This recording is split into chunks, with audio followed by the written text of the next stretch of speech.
Vamos a la predicación de esta mañana. Yo le animo a que tenga ahí su Biblia lista. ¿Cuántos trajeron su Biblia física? Les vamos a dar un premio. No, no es cierto.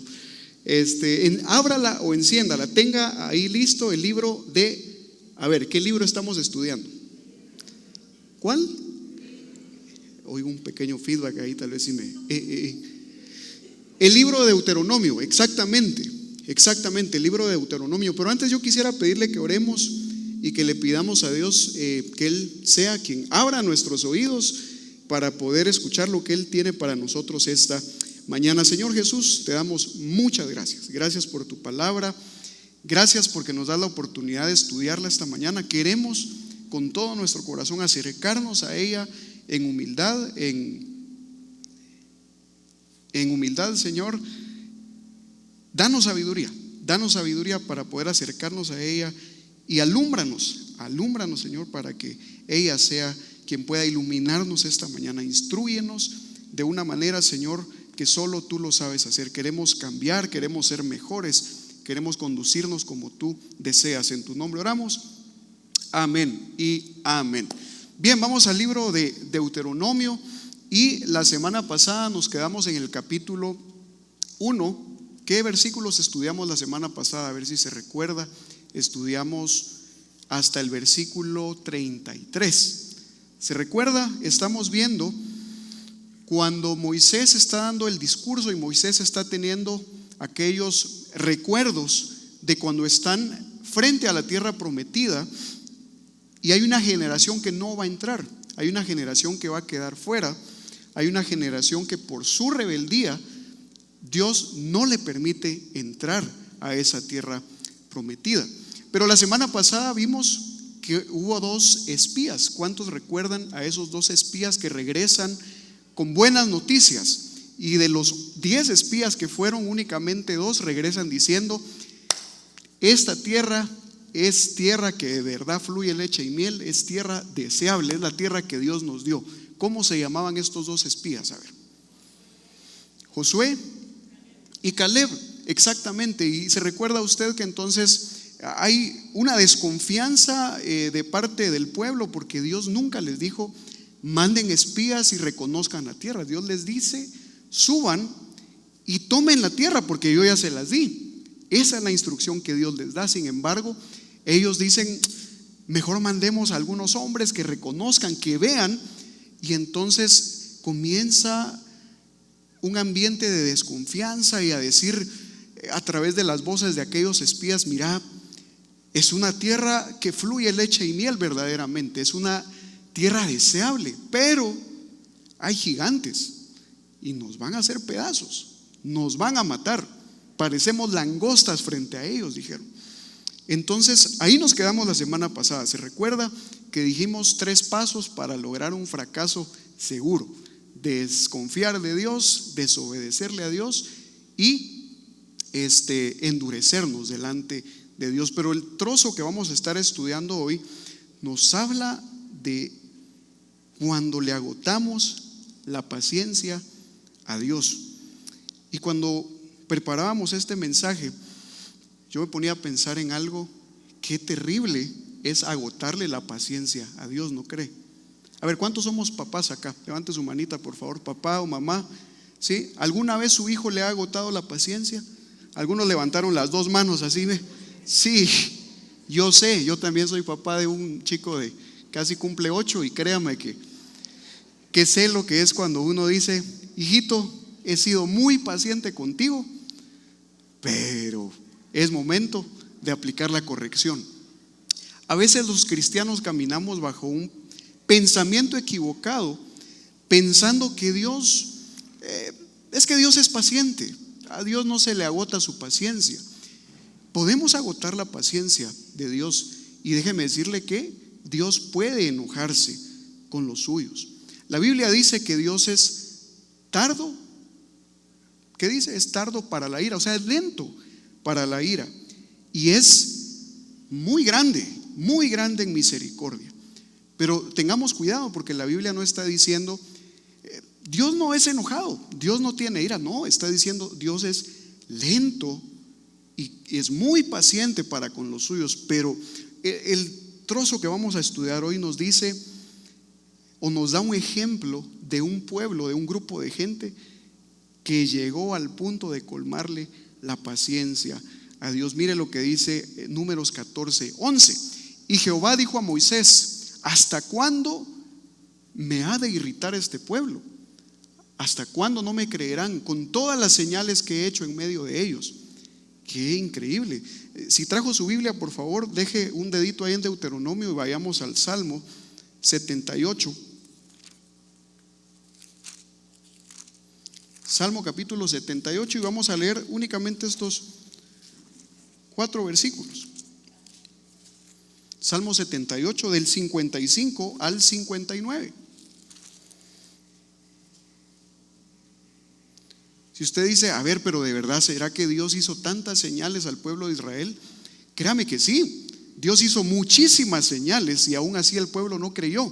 Vamos a leer algunas de ellas. Salmo 78, del 55 al 59. ¿Lo tiene? Dice así: echó las naciones de delante de ellos, con cuerdas repartió sus tierras en heredad, e hizo habitar en sus moradas a las tribus de Israel. ¿Qué dice ahí?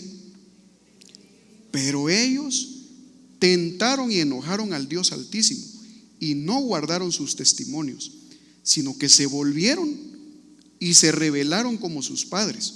Se volvieron como arco engañoso. Le enojaron con sus lugares altos, le provocaron a celo con sus imágenes de talla.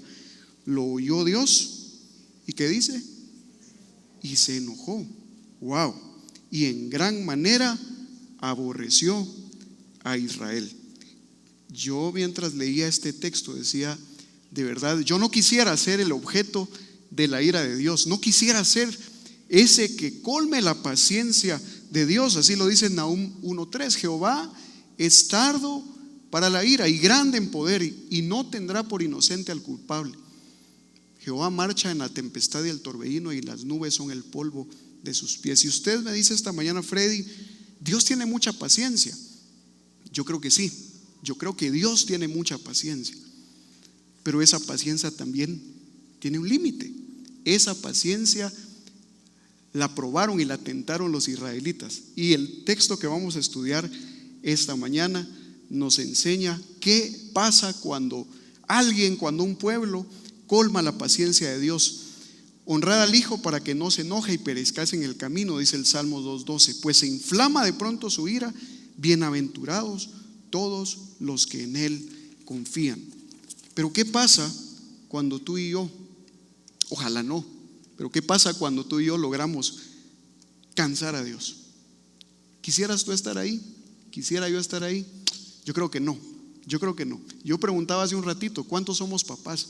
¿Verdad que no es grato cuando un hijo insiste, cuando un hijo es necio, cuando un hijo es terco, es testarudo, y uno le está diciendo: hijo, no hagas eso?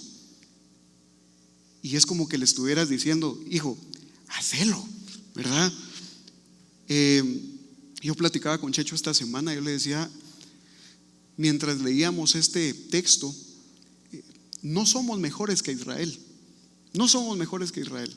A veces parecemos ir en pos de nuestra necedad. Yo quisiera proponerle esta mañana 3 puntos que nos deben llevar a una convicción y a una reflexión de decir: no, yo no quiero ser ese que le colme la paciencia al Señor. Vamos a ir a Deuteronomio, ahora sí, capítulo 1. Tenía un dedito ahí puesto. Vamos a leer únicamente los primeros versículos, Deuteronomio 1, y vamos a leer del 34 al 40, y vamos a entender que algo que pasa cuando tú le colmas la paciencia a Dios es que Él te destierra. ¿Cómo así, Freddy? Leamos Deuteronomio 1 del 34 y vamos a leer hasta el 40. ¿Lo tienes? ¿Lo tienes? ¿Sí? Dice así: y oyó Jehová la voz de vuestras palabras, y se enojó y juró diciendo: no verá hombre alguno de esta mala generación la buena tierra que juró que había de dar a vuestros padres, excepto Caleb, hijo de Jefone. Él la verá, y a él le daré la tierra que pisó y a sus hijos. ¿Por qué dice? porque ha seguido fielmente, espérenme ustedes que yo me perdí aquí, fielmente a Jehová. 37, también contra mí se airó. ¿Quién estaba hablando ahí? Moisés. Él dice, también Dios se enojó contra mí por vosotros y me dijo, pues tampoco tú entrarás allá. 38, Josué hijo de Nun, el cual te sirve, él entrará allá. Anímale porque él la hará heredar a Israel. Y vuestros niños, les dice, de los cuales dijisteis que servirían de botín, y vuestros hijos que no saben hoy lo bueno y lo malo, ellos entrarán allá y a ellos la daré, ellos la heredarán. Pero vosotros volveos e id al desierto, camino del mar rojo. Qué terrible, hermano. Yo mientras leía esto de verdad digo, qué terrible que después de haber sido sacados de Egipto, después de haber visto las plagas contra Faraón, después de haber cruzado el desierto, después de haber sido cubiertos con una nube en el día, después de haber experimentado la columna de fuego en la noche, después de ver el mar abierto, aún así el corazón de este pueblo era tan testarudo. Qué terrible llegar enfrente de la tierra prometida y que Dios te diga, no vas a entrar. Y Moisés, yo casi me lo puedo imaginar en la esquina diciendo, ojalá que no me vea a mí, ¿verdad? Y le dice, mira, tú tampoco vas. Nadie, porque dudaron. El primer principio que debemos entender, que cuando agotamos la paciencia de Dios, Dios hace algo con esta generación, y Dios no iba a permitir que esta generación infiel heredara su bendición. Ellos reciben un castigo de parte de Dios. Y recordemos algo aquí, hermanos. Recordemos que Deuteronomio es un libro en el que Moisés está teniendo una conversación con la generación que ahora sí va a poseer la tierra, y está teniendo recuerdos de lo que pasó en Números. ¿Te recuerdas? Entonces vayamos a Números para entender un poquito más. Aquí te lo dejo en pantalla. Números 14:34. Conforme al número de los días de los 40 días en que reconocisteis la tierra, llevaréis vuestras iniquidades 40 años, un año por cada día. Y conoceréis, ¿qué les dice Dios? Van a conocer mi castigo. Freddy, o sea que Dios castiga. Bueno, ¿qué piensas? Considerad, dice el Nuevo Testamento, la bondad de Dios, pero también considerad la severidad de Dios. Horrenda cosa, dice, es caer en manos del Dios vivo. ¿Tenemos un Dios amoroso? Sí. ¿Y cuántos damos gracias a Dios por eso? Tenemos un Dios grande en misericordia. ¿Cuántos damos gracias a Él por eso? Amén. ¿Tenemos un Dios justo? Sí. Tenemos un Dios que castiga cuando se colma su paciencia. ¿Cuántos damos gracias a Él por eso? Ahí ya no mucho decimos amén, pero la realidad es que la paciencia de Dios tiene un límite. Yo quiero que veas 3 situaciones que ocurren en este momento en el que Moisés les está haciendo ver este recuerdo. Lo primero que les dice es: toda esta generación no van a entrar a la tierra prometida. ¿Por qué? Por causa de su rebeldía. Y si tú te preguntas, ¿será que vale la pena ser fiel? ¿Será que vale la pena mantenerme firme en medio de una generación que pareciera que está enseñando lo contrario? ¿Será que vale la pena mantenerme defendiendo mis principios en la universidad, en el trabajo, en mi familia? Yo te quiero proponer algo esta mañana. Hubo 2 hombres que por su valentía y su fidelidad a Dios, Dios les dice: ustedes iban a entrar. Uno de ellos es Caleb, y Dios dice: por tu fidelidad tú sí vas a entrar. Pero el segundo principio es que Moisés no iba a ser el líder que los iba a introducir a la tierra prometida. Yo me ponía a pensar en algo duro. ¿Cuántos de aquí hubiesen querido ser Moisés? No lo sé. Conducir a 2.4 millones de gente. ¿Cuántos son jefes en sus trabajos acá? O tienen a cargo algún grupo de 5, 10, 15, 20 personas. Bueno, si tú me dices, no, tienes a cargo a tu familia, a tus hijos, o eres maestro, no sé, pero conducir alrededor de 2.4 millones de gentes con un corazón duro, rebelde, yo no sé si hubiese querido ser Moisés, honestamente, no lo sé. Y en ocasiones hicieron enojar a Moisés. Imagínate recibir las tablas de la ley allá. La Biblia dice que Moisés venía con el rostro brillante de la gloria de Dios, y de repente allá como cuando vas llegando a tu casa, ¿verdad? Y tú dices, por fin estoy llegando a casa, y de repente ve al pueblo que se ha construido un becerro de oro y están alabando a un Dios extraño. O sea, dime si el corazón del pueblo no reflejaba una rebeldía constante delante de Dios. Bueno, Moisés no iba a ser el que los iba a introducir. Y Dios le dice, pero espérate, porque hay un chico, Josué le dice. Entonces tú no vas a entrar, pero anima a Josué y prepáralo, porque él va a ser el encargado de introducir al pueblo a la tierra prometida. Yo me ponía a pensar, ¿qué corazón? ¿No te has puesto a pensar en el corazón de Moisés? O sea, no solo no va a entrar, vivió todo lo que el Señor le permitió vivir, saca al pueblo de Egipto, pasa el desierto, el mar, y le dice, no vas a entrar, lo siento, pero no vas a entrar, pero necesito que prepares a Josué, porque él sí los va a entrar. Yo creo que muchos de nosotros, ese hubiera sido nuestro momento de decir, Señor, qué gusto servirte, pero hasta aquí, ¿verdad?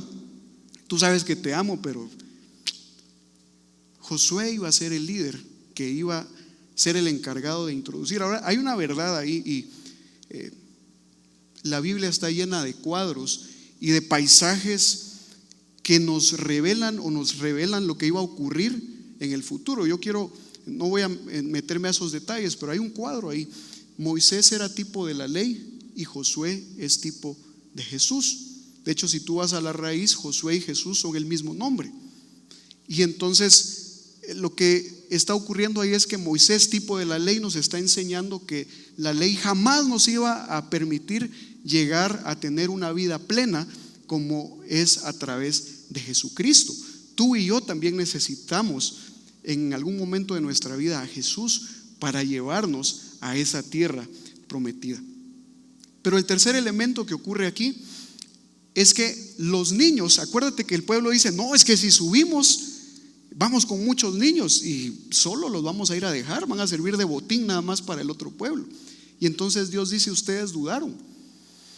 Y estos niños a los que ustedes llamaron excusa, pues ¿qué creen? Ellos son los que van a heredar la tierra prometida. La generación que había visto las evidencias, que habían visto los milagros y no creyeron, ¿qué les dice Dios? Ustedes no van a entrar, ustedes no entran. Yo quiero proponerte algo esta mañana, y quizá guárdalo en tu corazón, en tu mente, y toca el hombro del que está a la par de ti y dile, cuidado con agotar la paciencia de Dios. Dile. Solo escuché algo así como, pero cuidado, hermanos, cuidado con agotar la paciencia de Dios. Dios no es un juego, y al igual que Dios no permitió a esta generación infiel heredar la bendición que Él había prometido, tú y yo podríamos quedar lejos del propósito que Dios tiene para nosotros. Freddy, ¿me estás diciendo que podría dejar de ser salvo? No está hablando de eso el texto. Pero qué triste, y ya lo vamos a ver en un momento, qué triste ser creyente, haber recibido a Jesús en mi corazón en un momento de mi vida y decir, Señor, yo te necesito. ¿Cuántos recuerdan ese momento de su vida en el que se postraron? Yo no sé si en tu cama, en tu cuarto, aquí en la iglesia. ¿En dónde fue que tuviste ese encuentro personal con Jesús? ¿Lo recuerdas? ¿Sí? ¿Cuántos lo recuerdan? Levante una mano ahí. ¿Lo recuerdas? Y si volteas a ver en retrospectiva, ¿qué tanto has crecido de ese tiempo para acá? ¿Qué tanto? ¿Será que estamos viviendo vidas de acuerdo al corazón y al propósito que Dios tiene para nosotros? Eso es lo que nos está enseñando el texto. ¿O estamos conduciéndonos como un pueblo rebelde parecido al pueblo de Israel? Qué terrible, hermanos. No hay nada más triste que un creyente que viva una vida que no dé frutos. O sea, y me lo digo a mí mismo: Freddy, ¿estás dando frutos para el reino? ¿En qué estás invirtiendo tu vida? ¿Será que cada día está valiendo la pena vivirlo aquí en la tierra? ¿O estoy simplemente siendo parte de un sistema que me conduce hacia la rebeldía? Mire lo que dice San Juan capítulo 15, del 2 al 6. Todo pámpano que en mí no lleva fruto, ¿qué dice Jesús? Lo quitará, y todo aquel que lleva fruto lo limpiará para que lleve más fruto. El que en mí no permanece, dice Jesús, será echado fuera como pámpano y se secará, y los recogen y los echan en el fuego y arden. Y ese era el temor que Pablo después a la iglesia de Corintios. ¿Cuántos recuerdan a la iglesia de Corintios? ¿Sí lo recuerda? Una iglesia no muy ejemplar en muchas cosas.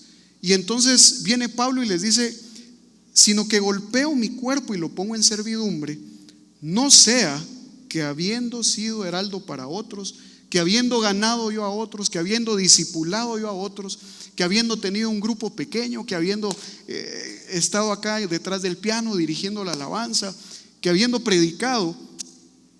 Mira qué dice Pablo. Lea conmigo esa última parte, por favor, y léala como una reflexión ahí en esta mañana. ¿Qué dice? Yo mismo, ¿qué dice? Yo mismo venga a ser eliminado. Bueno, hoy hubo una carrera, ¿cierto? Hubo una competencia, ¿sí? ¿Qué manda?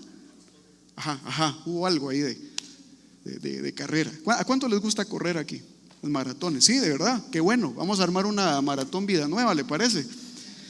Ahí les echo porras desde el carro, y va a ir pip, pip, pip, ¿verdad? No, de verdad, sería bonito. Pero imagínense haberse preparado para una carrera. Yo nunca he corrido una maratón como tal, ojalá pueda hacerlo, pero dígame si no cuidan su alimentación. ¿Qué más? A ver, los que han corrido, díganme qué más. Vitaminas, entreno, la hidratación, el sueño, o sea, dormir bien. Y entonces hay como una preparación mental de decir: no, ¿por qué? Porque yo estoy en esta carrera y yo quiero, o sea, si llego ya es ganancia, pues, ¿verdad? Pero idealmente yo quisiera llegar a la meta y ser uno de los primeros, ¿o no? O sea, bueno, yo quizá diría: con que llegue vivo a la meta ya es suficiente, ¿verdad? Pero fíjese que a veces en la vida cristiana Pablo lo pone como una carrera, y él dice: corramos, ¿qué dice Pablo? Con paciencia la carrera, que tenemos por delante, puestos los ojos, ¿qué dice? En Jesús, el autor y consumador de la fe. Pablo está diciendo: estamos en una carrera y nos hemos preparado, hemos sacrificado muchas cosas. Y qué triste, está diciendo Pablo acá, que yo habiendo servido a otros, que habiendo ganado a otros, al final del tiempo entonces yo deje de dar fruto y venga a ser descalificado. Yo no sé si han visto ustedes, imagino que sí, en videos en las redes sociales de gente que cantó victoria antes de tiempo. Hace poco veía una chica española, y entonces va a la maratón y ella voltea a ver a los dos lados, va en primer lugar, y entonces ella afloja, ¿verdad? Y ella dice: ya gané, y le faltan cerca de 10 metros para llegar a la meta. Y pues, ¿qué cree? No queda ni en ninguno de los tres. Se confió, aflojó el paso, y venían 5 más atrás que venían, pero galopando con toda la fuerza, y viene quedando en el 6º lugar. Ojalá, yo creo que esta reflexión de esta mañana debe llevarnos a un pensamiento. En medio de una generación incrédula, tú y yo podemos tener la fe valiente de Caleb, el liderazgo de Josué y la sencillez de aquellos niños que sin dudar vieron los milagros y poseyeron luego la tierra prometida. Yo creo que debemos hacer de la fe, hermanos, algo, un ejercicio diario en nuestra vida. ¿Qué es la fe? Yo le aseguro que alguien podría recitarme, ¿qué dice Hebreos 11:1? Después, la fe, la certeza de lo que se espera, la convicción de aquello que no se ve. Dígame si no es por fe que usted y yo estamos aquí esta mañana. Dígame si no es por fe que cantamos cuando el director de alabanza viene y se para y dice: hermanos, vamos a cantarle a Dios. Dígame si no es por fe. Dígame si no es por fe que cada día usted se levanta y dice: Señor, pongo en tus manos este proyecto, este día, esta semana. Pero me temo que a veces olvidamos que la fe es un elemento que agrada a Dios. Y lo contrario, la incredulidad es algo que no le agrada a Dios. Mire qué dice Hebreos 11:6. Léalo conmigo, por favor. 1, 2 y 3. ¿Qué dice? Pero sin fe es imposible agradar a Dios. No podemos. Si usted me dice: Freddy, ¿cómo puedo agradar a Dios? Yo quisiera ser un mejor hijo de Dios. Yo le quiero decir: créale, avance, dé pasos de fe. Lucas 7:9, ¿se acuerda del centurión? Jesús dice: al oír esto, Jesús se maravilló de él, y volviéndose dijo a la gente que le seguía: os digo que ni aún en Israel, ¿qué les dice?, he hallado tanta fe. Le dejo con este versículo: así que recibiendo nosotros un reino inconmovible, tengamos, ¿qué dice?, gratitud, y mediante ella sirvamos a Dios, agradándole con temor y reverencia, porque nuestro Dios es fuego consumidor. Yo creo que hay dos realidades en las que a veces olvidamos que estamos, y lo dije hace un ratito: Dios es amor, Dios es paciencia, Dios es misericordia, pero por el otro lado Dios es justo y su paciencia tiene un límite. Yo te quiero animar en este primer punto a que, viendo el cuadro del pueblo de Israel, digamos: yo no quiero ser como ellos. Y que hemos actuado igual, probablemente, pero es un buen momento de decir: Señor, yo quiero agradarte con temor y reverencia. Tú y yo podríamos llegar a vivir una vida que no produce fruto, que no glorifique a Dios. Yo te quiero animar a que esta semana tomes la decisión de decirle al Señor: Señor, yo quiero creerte. ¿Y por qué no animar a otros también a creerle a Dios? Entonces, Freddy, ¿la paciencia de Dios se agota? Sí, se agota. ¿Y qué es lo primero que vemos en este texto? Es que Dios deja a este pueblo sin su herencia, los destierra. Pero el segundo principio que te quiero enseñar esta mañana es que Él te desampara. ¿Tú quisiéramos estar ahí? Pregunto yo. No, nadie. Regresemos a Deuteronomio, por favor, que es nuestro texto que estamos leyendo. Mira cómo sigue diciendo. Vamos al versículo 41, por favor. Sigue hablando Moisés. Es impresionante esto que vamos a ver ahora. Dice: entonces respondisteis y me dijisteis. ¿Tienes ahí? Deuteronomio 1, estamos en el versículo 41. Entonces respondisteis y me dijisteis: hemos pecado contra Jehová. Nosotros subiremos y pelearemos conforme a todo lo que Jehová nuestro Dios nos ha mandado. Y os armasteis cada uno con sus armas de guerra, y os preparasteis para subir al monte. Sigamos ahí. Y Jehová me dijo: diles, no subáis ni peleéis, pues no estoy entre vosotros, para que no seáis derrotados por vuestros enemigos. Y os hablé y no disteis oído. Antes fuisteis rebeldes al mandato de Jehová, y persistiendo con altivez subisteis al monte. Pero salió a vuestro encuentro el amorreo que habitaba en aquel monte, y os persiguieron como hacen las avispas, y os derrotaron en Seir hasta Horma. Wow. Yo no sé, voy a regresar al ejemplo de los chicos. Yo no sé si tú alguna vez le has dicho a tu hijo: hijo, mira, no hagas esto, no lo hagas. Y entonces tu hijo te dice: sí, lo voy a hacer.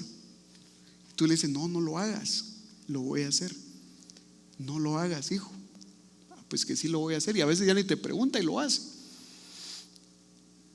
Tú lo que acabas de leer aquí en el párrafo es un acto de rebeldía del pueblo de Israel. Dios les había dicho: suban, tomen la tierra, porque yo ya se las di. ¿De acuerdo? Estamos de acuerdo ahí. Ellos mandan espías, cosa que Dios nunca les había dicho. Regresan 2 dando un buen informe, 8 vinieron a hacer pedazos a todo el pueblo.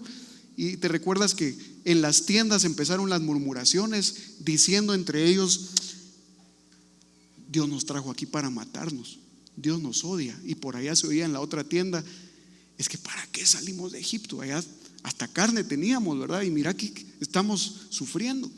Y toda esa murmuración luego es sacada en público y le dicen a Moisés: mira, Moisés, Dios nos odia.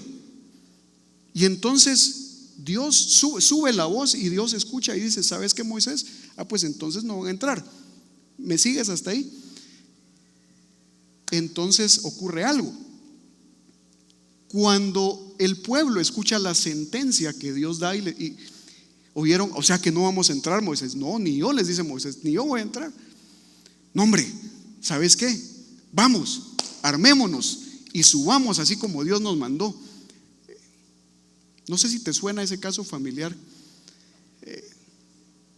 pero ellos estaban haciendo un acto de rebeldía porque Dios les había dicho: ya no suban, yo ya lo determiné, ya decidí que ustedes no van a entrar, si suben los van a derrotar.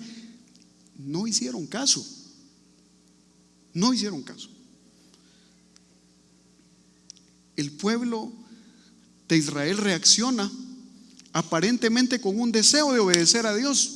¿Por qué? Porque se dieron cuenta que el juicio de Dios había venido sobre ellos a causa de su incredulidad. O sea, lo que tú ves aquí en este texto no es un acto de obediencia, es un acto de miedo, porque ellos dijeron: híjole, ya la regamos, provocamos el juicio de Dios. No, hombre, Señor, mira, ¿sabes qué? Sí vamos a subir. Ya no, les dice el Señor, ya no, agotaron mi paciencia.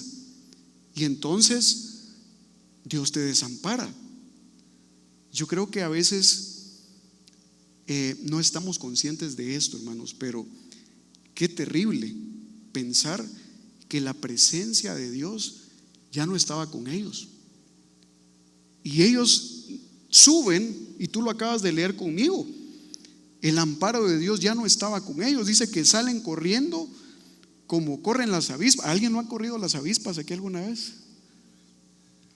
¿Sí? ¿Alguna vez te han corrido las avispas? Yo vi algunas caritas que dijeron: sí, ahí cuando era chiquito alguna vez, ¿verdad? Yo me puse a molestar un panal, bueno, de abejas tal vez, ¿verdad? Pero no de avispas. Pero ¿has visto cuando ataca un enjambre? Se llama enjambre de avispas igual, sí, ¿verdad? ¿Has visto? Y viene y uno, como decimos aquí en Guate, patitas pa' qué te quiero, ¿verdad? Y salió corriendo. Pues mira lo que está diciendo Moisés. Y entonces corrieron como corren las avispas, dice, porque Dios ya no estaba ahí. La protección de Dios ya no estaba con ellos.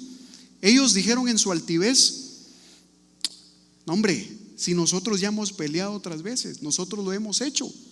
Y resulta que esa travesía, que pudo haber sido la mayor victoria, se convierte en una derrota humillante. Qué terrible. Toca el hombro del que está a la par de ti una vez más y dile: cuidado con agotar su paciencia. Despertate, decirle, despertate. Yo te aseguro que ni tú y yo quisiéramos estar en ese lugar, ni tú y yo quisiéramos estar caminando sin su presencia. Imagínate empezar un proyecto sin poner a Dios en primer lugar. Imagínate empezar tu negocio, tu empresa esta semana. Yo quiero que el mensaje de esta mañana, o creo más bien, debe llevarnos a una reflexión, hermanos. Debe llevarnos a pensar si realmente estamos caminando donde Dios quiere que nosotros caminemos. Yo creo que esa es la instrucción que encontramos en Apocalipsis 2:5. ¿Te recuerdas el mensaje a las iglesias? Dice Juan: Recuerda por tanto de dónde has caído y arrepiéntete y haz las primeras obras, pues si no, vendré pronto a ti y quitaré tu candelero de su lugar si no te hubieres arrepentido. Yo creo que si hay un temor que debería de haber en nuestro corazón como creyentes, es caminar sin la protección y sin la presencia de Dios. Yo creo que si hay un temor que debería de inundar nuestro corazón, debería de ser: Señor, si tú no caminas conmigo, entonces mejor no quiero salir de aquí. ¿Te recuerdas? Esas exactamente fueron las palabras de Moisés cuando le dice en Éxodo 33:15, y Moisés respondió: si tu presencia no ha de ir conmigo, ¿qué le dice? No nos saques de aquí, no nos saques de aquí. Yo me pongo a pensar cuántas decisiones en nuestra vida cotidiana, ¿será que nos ponemos a reflexionar y decimos: a ver, Señor, estoy a punto de empezar este negocio, este emprendimiento, estoy a punto de tomar esta decisión, si tu presencia no va conmigo, mejor no lo permitas?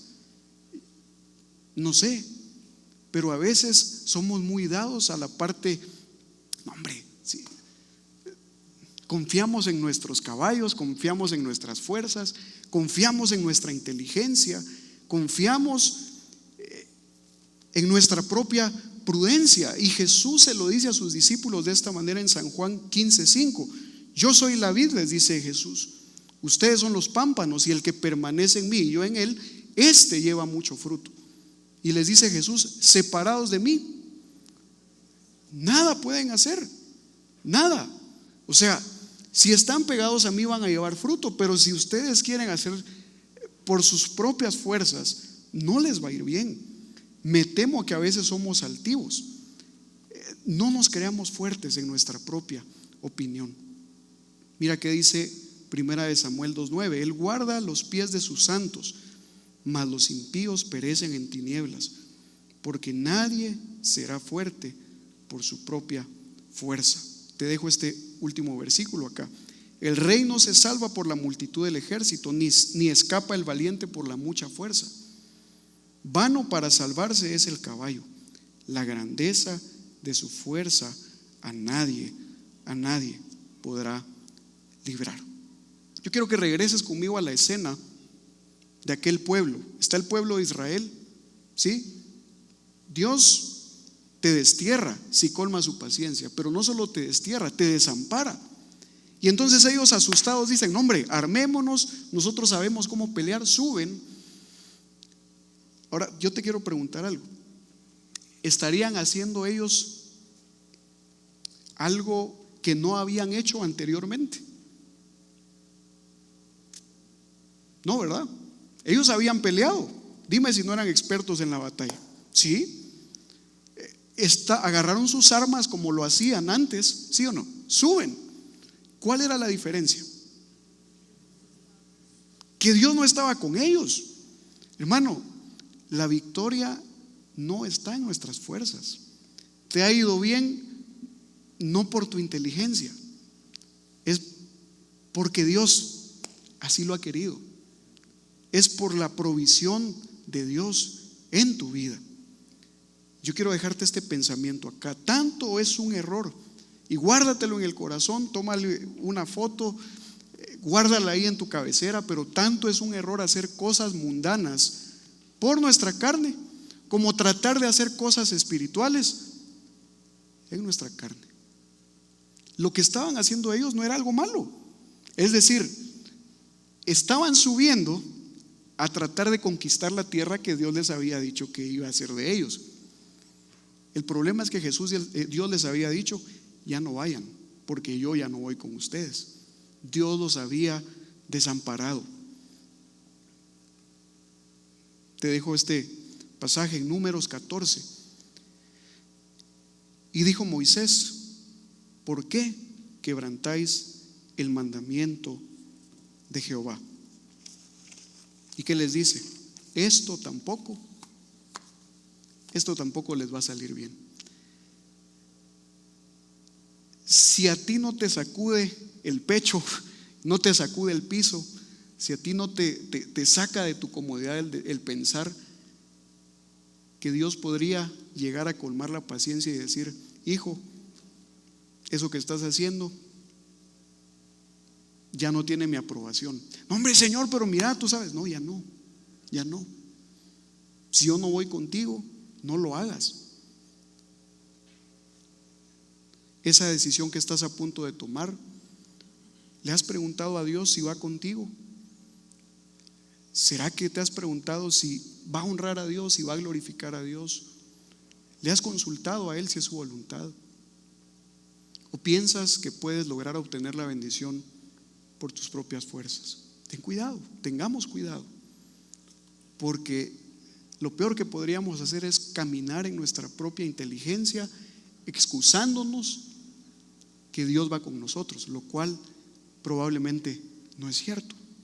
Así que hemos visto que tú y yo podríamos llegar a colmar la paciencia de Dios, así como lo hizo el pueblo de Israel. Y entonces Dios los destierra, Dios los desampara. Pero hay un tercer principio, y te lo dejo y nos vamos a casa esta mañana. Y es que cuando colmas la paciencia de Dios, Él te desatiende. Vayamos a los últimos 2 versículos, por favor. Deuteronomio, regresa conmigo a Deuteronomio. Y vamos a leer los últimos 2 versículos. ¿Lo tienes? Y volvisteis y llorasteis delante de Jehová. Léelo fuerte conmigo, por favor, esas 4 palabras. ¿Qué dice ahí? Pero Jehová, ¿qué dice? No escuchó. Wow, qué terrible. Jehová no escuchó vuestra voz, ni os prestó oído, y estuvisteis en Cades por muchos días, los días que habéis estado allí. Yo no sé si hay algo más triste, pero este cuadro, si no nos lleva a un punto de reflexión en nuestra vida, yo creo que nos estamos acercando a él de una manera incorrecta. Lo que estás viendo es el cuadro perfecto de un pueblo desobediente a Dios. Es eso, un pueblo que desobedece a Dios. Dios los deja sin herencia, Dios los desampara, y por último Dios ya no escucha sus oraciones. Dios los desatiende. Yo no sé si alguna vez tú te has sentido ignorado por alguien. Dime si es agradable sentirse desatendido por alguien. No es grato. Procura imaginar ser desatendido por Dios. Ten cuidado, de nuevo, con agotar su paciencia. Si no hay un arrepentimiento genuino en nuestro corazón, Dios puede desatender nuestro llanto y oración.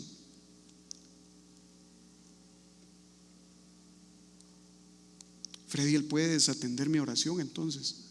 Bueno, mira lo que dice, acompáñame por favor, Isaías 59, 1 y 2. He aquí que no se ha cortado la mano de Jehová para salvar, ni se ha agravado su oído para oír. ¿Qué dice ahí? Pero vuestras iniquidades han hecho división entre vosotros, y vuestro Dios y vuestros pecados han hecho ocultar de vosotros su rostro. ¿Para qué dice? Para no oír. Tú me podrías decir, o podríamos pensar: Freddy, pero el pueblo de Israel baja y ahí dice que lloraron y se arrepintieron. No dice que se arrepintieron. Se asustaron, sintieron remordimiento por lo que habían hecho y sabían que estaba mal. ¿Has visto alguna vez a un niño pequeño llorar cuando está recibiendo un castigo? Yo solo veo la sonrisa de los que somos papás, ¿verdad? Pero a veces no hay arrepentimiento, a veces no hay una convicción de arrepentimiento. Lo que hay ahí es enojo por el castigo que están recibiendo. Exactamente esa era la posición del pueblo de Israel. Ellos no estaban arrepentidos, Ellos estaban molestos y enojados porque no iban a poseer la tierra prometida. Entonces te dejo con este pensamiento: arrepentimiento o simple tristeza. ¿Qué es lo que sentimos nosotros en el corazón cuando pecamos? ¿Será que de verdad nos duele en el corazón y decimos: Señor, no debí, como diría el meme, ¿va? No debí hacer eso, y está ahí acostado en su... ¿Qué es lo que sentimos? Te lo dejo ahí. ¿Qué sientes en tu corazón cada vez que le fallas al Señor? Cada vez que yo le fallo al Señor. ¿Será que de verdad me duele, me contrista y me lleva a un punto de quebrantamiento y decirle: Señor, me equivoqué, no debí haber dicho esto, no debí haber hecho eso? Y el arrepentimiento, tú y yo hemos visto que no es, va más allá de la culpa, va más allá del remordimiento. Es decir, hacer un plan de acción para decir: ya no quiero caer más en esta situación, y hago un giro en U y digo: Señor, yo entiendo ahora que mis pasos me llevaban hacia el sur, pero tú me quieres llevar hacia el norte, y entonces me arrepiento de mis pecados, me arrepiento de mi maldad, y ya no quiero más esa vida. Pero eso no es lo que ves aquí en el pueblo de Israel. Lo que ves es un enojo por lo que estaban recibiendo. Mira, Pablo lo enseña en 2 de Corintios capítulo 7, versículos 9 al 10. Ahora me gozo, les dice Pablo, no porque hayáis sido contristados. Y ahí está resaltado, léelo fuerte, dice: porque fuisteis, ¿qué dice? Contristados para arrepentimiento, porque habéis sido contristados según Dios, para que ninguna pérdida padecieseis por nuestra parte. Y sigue diciendo: porque la tristeza que es según Dios, ¿qué dice? O sea que aquella tristeza que de pronto tú y yo sentimos, pero no nos hace arrepentirnos, esa no es una tristeza producida por Dios, es remordimiento. Exactamente. Porque el arrepentimiento es para salvación, sigue diciendo Pablo, de que no hay que arrepentirse. Pero la tristeza del mundo, ¿qué dice? La tristeza del mundo produce muerte. Si cada vez que tú y yo pecamos, de verdad nos duele en el corazón y decimos: Señor, yo estoy seguro que esto no debía haberlo hecho, no debía haberlo dicho, y te duele y te arrepientes. Primera de Juan dice que abogado tenemos para con el Padre, a Jesucristo el justo. Y él dice: hijitos, estas cosas os escribo para que no pequéis, porque no es la voluntad de Dios que vivamos en pecado. Pero si pecáremos, porque vamos a pecar, entonces confiesa tus pecados, porque tienes un abogado que es fiel y justo, el cual te ha justificado, te ha redimido, te ha comprado y se ha olvidado de tus pecados. Pero si la tristeza no te produce un arrepentimiento, ponte a pensar si de verdad has tenido un cambio genuino. Ponte a pensar si de verdad Jesucristo ha nacido en tu corazón. Qué terrible es llegar a ser un creyente que sufre las consecuencias de su desobediencia, porque cuando esté clamando a Dios con llanto de remordimiento, Dios ya no escucha.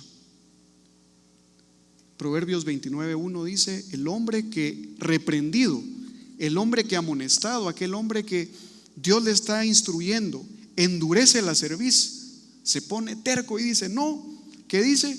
De repente será quebrantado y no habrá, ya no habrá medicina para él. Qué duro, aunque sea ouch, digamos de aquí, pero es qué duro, la verdad es que qué duro. Es decir, hermanos, no somos mejores que el pueblo de Israel. A veces somos tan testarudos. Dios nos dice: hijo, no hagas esto, y seguimos empecinados en querer hacer las cosas a nuestra manera. No somos mejores que Israel, no somos mejores que ellos. Alguien podría decir: ay, es que este pueblo de Israel, que terco, ¿verdad? Que necio. No, La Biblia, cuando nos acercamos a la Biblia y la vemos como un espejo, dice Santiago, aquel que se mira frente al espejo, mira su realidad, pero se voltea y ¿qué pasa? Sigue en el día a día y olvidó su condición. Eso pasaría si tú sales de aquí esta mañana, si yo salgo de aquí esta mañana diciendo, es que este pueblo de Israel, que necio de verdad, no hacían caso, ¿verdad? No. ¿Qué te está diciendo el Señor a ti? ¿Qué me está diciendo el Señor a mí esta mañana? Freddy, ¿será que te estás conduciendo honestamente o estás llegando a un punto de colmar mi paciencia? Ojalá y no. Mira qué dice Hebreos 12:7, porque ya sabéis que aún después dice, deseando heredar la bendición, fue desechado. Está hablando de Esaú, ¿te recuerdas? Y no hubo oportunidad para el arrepentimiento, aunque la procuró con lágrimas. Aunque la procuró con lágrimas. Esta historia debe llevarnos a un pensamiento genuino de rendición a Dios, de humillación a Dios, de decirle: Señor, líbrame de ser uno de esos que puede llegar a colmar tu paciencia. ¿Por qué? Porque yo no quiero ser desterrado, yo no quiero vivir no quiero vivir una vida que no sea el propósito que tú diseñaste para mí. No hay nada peor en esta vida que tener éxito en algo que Dios no te llamó a hacer. Terrible. Si tú has encontrado el propósito de Dios en tu vida, permanece fiel, sé obediente a Él. Pero yo tampoco quiero que Dios me desampare. Entonces, ¿qué debo hacer? Seguir con obediencia sus mandatos. Te dejo con este último versículo, Primera de Juan, capítulo 5, versículo 16. Si alguno viere a su hermano cometer pecado que no sea de muerte, pedirá y Dios le dará vida. Esto es para los que cometen pecado que no sea de muerte. Hay pecado de muerte, dice Juan, por el cual yo no digo que se pida. Freddy, ¿cuál es ese pecado de muerte? No voy a entrar aquí a debates en este momento, pero lo que está diciendo Juan es, Juan es, lo que está diciendo Juan es lo siguiente. Él está diciendo: si tu hermano, con el conocimiento de causa, decide permanecer en una vida de pecado, y Dios, por la condición de este hermano, porque ojo que está hablando de un hermano, no está hablando de un no creyente, y él decide testarudamente permanecer en esa condición de pecado, Dios en su soberanía podría determinar la muerte para esa persona. Y bueno, es lo que está diciendo. Dios en su soberanía podría decirle: hijito, hijita, no estás dando fruto, no estás conduciéndote en la voluntad que yo tengo para ti, vente a descansar, ¿verdad? Vente. Y entonces dice Juan: ya no pidas. ¿Por qué? Porque ese pecado le condujo a una determinación de Dios de decir: hasta aquí nomás. Ojalá tú y yo no estemos ahí. Ojalá tú y yo no estemos ahí. Te dejo este pensamiento y terminamos. En esta situación pecaminosa que has estado, si tú estás consciente que hay un área en tu vida que dices: híjole, viendo a Israel y escuchando lo que Dios nos está diciendo hoy, yo estoy consciente que hay un área en mi vida que me está costando y que eventualmente recurro a pecar ahí. ¿Será que te está doliendo pecar? ¿Estás de verdad arrepentido? ¿O solamente tienes temor a ser castigado de parte de Dios? Ten cuidado, porque ahí estaba el pueblo de Israel. Ellos no estaban arrepentidos, tenían únicamente miedo por el castigo que Dios había determinado. ¿Será que tu oración es un clamor genuino a la misericordia de Dios? ¿Te recuerdas los 10 leprosos? ¿Te recuerdas? ¿Cuántos regresan a darle gracias a Él? 1. ¿Y cuántos gritaban: Jesús, hijo de David, ten misericordia de nosotros? ¿Cuántos estaban gritando? Los 10. ¿Será que nuestro clamor es a la misericordia de Dios? ¿O es un llanto que viene desde la altivez? ¿O es un llanto queriendo reclamarle a Dios lo que es nuestro? Hermanos, el barro no le da instrucciones al alfarero, es al revés.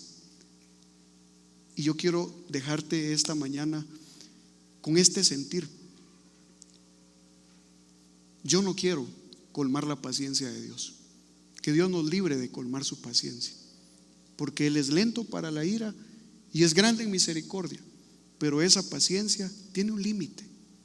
Esta mañana salgamos de aquí pensando: yo no quiero ser esa persona que colme a la paciencia de Dios. No quiero ser desterrado, no quiero ser desamparado, yo no quiero ser desatendido. Y la Biblia dice que al corazón contrito y humillado Él no desprecia. Y si Él te está confrontando esta mañana, si Él me está confrontando a mí, es para reaccionar y para arrepentirnos y dar una vuelta en U y decir: Señor, pude haberme estado conduciendo este tiempo en rebeldía, en altivez, pero ya no más. Yo quiero arrepentirme, quiero bajar mis armas, quiero aceptarte a ti como mi Salvador, como mi Señor, y conduce tú el timón. Y si tú eres creyente, pero en medio del día a día de pronto has olvidado las promesas y el propósito de Dios, también recuerda que Dios nos ha prometido esa tierra, esa vida en abundancia, y nuestra rebeldía podría hacernos, podría conducirnos lejos del propósito de Él. Vamos a orar esta mañana. Señor, muchas gracias. Gracias por tu palabra. Gracias porque cada día tú nos instruyes, nos desafías, cada día tú nos enseñas, Señor. Y esta mañana queremos, en humildad, en arrepentimiento, decirte que no nos hemos conducido de acuerdo a tus propósitos siempre. Examina aquellas áreas de nuestra vida, Señor, que necesitan reparo, que necesitan dirección, y encárgate tú, Señor, de pulir en nosotros esas debilidades. Señor, no queremos ser desterrados, no queremos ser desamparados, no queremos ser desatendidos, pero hay un gran principio de humildad aquí, Señor. No queremos que nuestro orgullo nos conduzca lejos de ti, no queremos confiar en nuestras fuerzas. Ayúdanos, Señor, a conducirnos fielmente a ti, Señor, así como Josué, así como Caleb, así como aquellos niños que te creyeron a ti, Señor, y ellos heredaron la tierra.